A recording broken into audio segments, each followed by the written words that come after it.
I remember President Trump saying at one point that he wasn't sure that he really needed to ask God for forgiveness.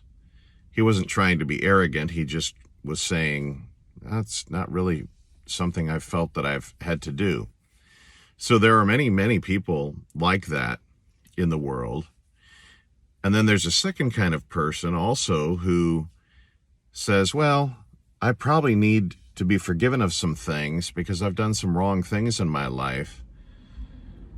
But what is that really going to accomplish? Just the absence of guilt? Is it really worth it? Coming to the Lord with abject honesty just for that? But the Bible tells us it's not just the removal of guilt, which is eternally and infinitely important. You can't get to heaven without the removal of that guilt.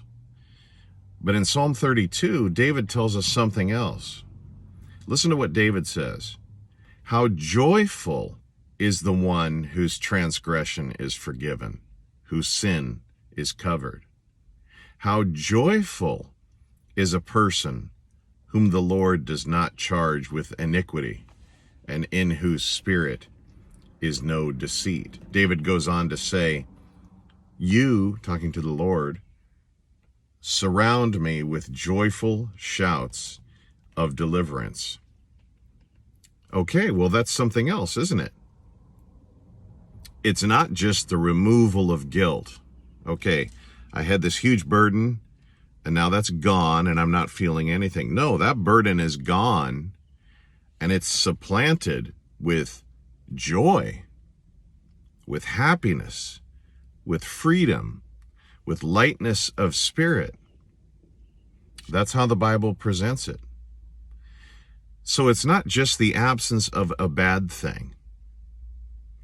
It's the injection, the introduction into your life, into your spirit of a great thing. The despair, the guilt, the shame is replaced with joy and happiness. Now here's my question to you. Based on what I've just said, why would you not want that? I don't care how rich you are, how poor you are, how healthy you are, how old you are. Why would you not want that? You know deep down you ought to want it. I hope you pursue it today. God bless.